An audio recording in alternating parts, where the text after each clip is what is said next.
Salut à tous, shalom, paix, grâce soit avec vous. Nous continuons avec notre enseignement sur la zoologie biblique.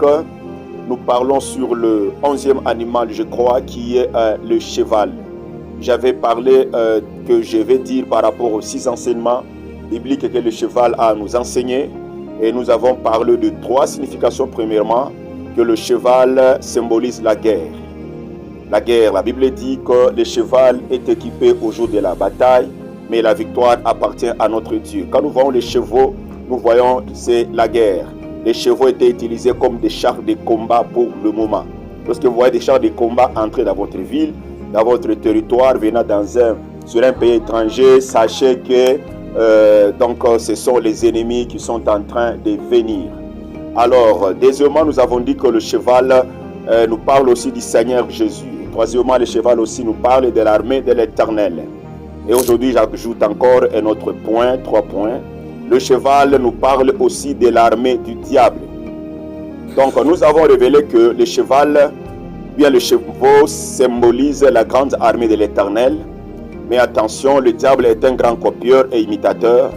Il représente aussi son armée en forme de chevaux. Et dans la prophétie des 7 sceaux, nous voyons le diable faire la guerre contre les enfants de Dieu en se servant de chevaux. Lorsque vous lisez Apocalypse chapitre 6, versets 1 à 8, vous allez voir que lorsque le premier sceau était ouvert, un cheval blanc est sorti et il y avait quelqu'un qui était assis dessus. Et cette personne allait en vainqueur pour aller vaincre. Et cette personne avait une arc. Les gens ont toujours confondu cette personne avec Jésus. Cette personne n'est pas Jésus, par contre c'est l'Antichrist qui est monté sur le cheval, c'est-à-dire que donc, la conquête sera rapide et aussi avec un arc, c'est-à-dire qu'un arc n'a pas de flèche, il va combattre mais pas pour tuer. Là, ça nous parle de 3 ans et demi de la première partie de la grande tribulation. Là, nous voyons que le cheval est utilisé. Nous voyons le deuxième sceau, un autre cheval roux qui est venu pour enlever la paix. Le troisième sceau s'est ouvert, on a vu le cheval noir, c'est-à-dire il a mené la famine parce qu'on a dit la balance et consorts ont été retirés. Nous voyons aussi le cheval pâle qui est le symbole de la mort. Lorsque quelqu'un est malade, il commence à devenir pâle, sachez que cette personne va mourir.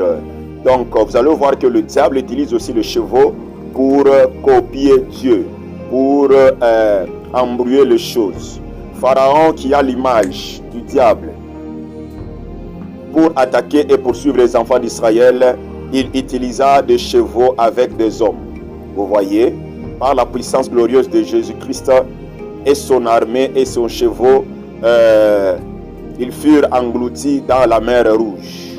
Vous voyez, donc la colère de Dieu contre les chevaux du diable nous est montrée aussi dans Agé 2, 22, dans Zacharie 12, 3, 4, dans Zacharie 14, 12, 1. Là, on dit l'Éternel annonce son grand combat et sa grande guerre contre le royaume de la terre et comment il va détruire leurs chevaux et leurs cavaliers. Donc le chevaux bien le cheval représente aussi le diable. Cinquièmement, le cheval peut représenter aussi l'honneur. Il peut représenter l'honneur. Il peut aussi représenter l'honneur.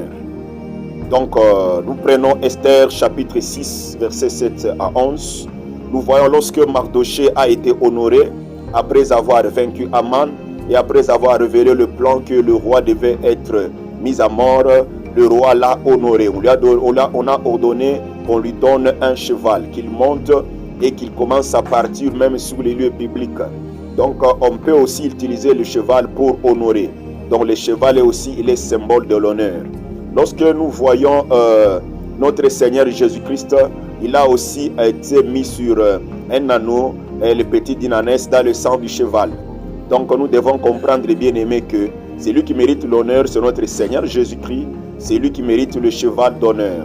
Ensuite, il nous honorera aussi dans ce monde comme au ciel. De ce fait, nous voulons consoler tout enfant de Dieu qui passe des moments difficiles, qui ne craignent et ne désespèrent pas. Car notre Dieu, Jésus-Christ, nous honorera un jour sur la terre comme aussi dans les cieux. Il nous mettra un jour sur son cheval d'honneur et les hommes nous respecteront. Et il a accompli avec Mardoché un homme dont personne ne s'est préoccupé, mais au moment opportun, les honneurs de son ennemi étaient tournés à son avantage.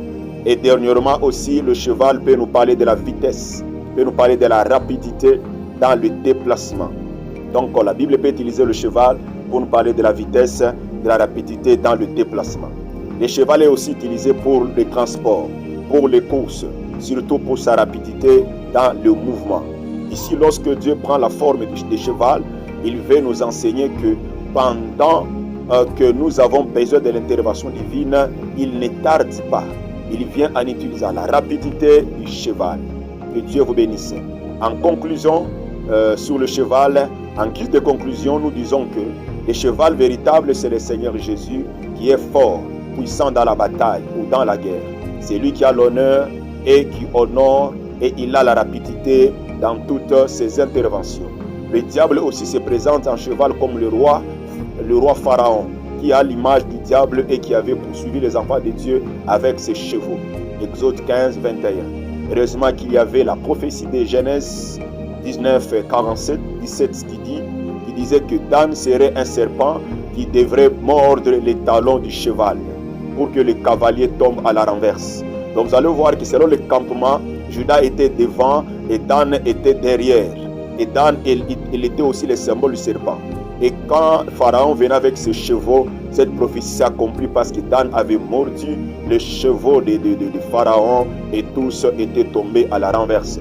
C'est pourquoi nous croyons prophétiquement que dans la mer Rouge, c'était Dan qui avait mordu le cheval de Pharaon au talon comme le résultat du tomba à la renverse afin que soit accomplie la prophétie. Que Dieu vous bénisse abondamment et partagez la vidéo, likez, donnez des commentaires, posez des questions et en plus de cela, abonnez-vous pour suivre les autres enseignements. Prochainement, nous allons parler du bœuf. Que Dieu vous bénisse abondamment.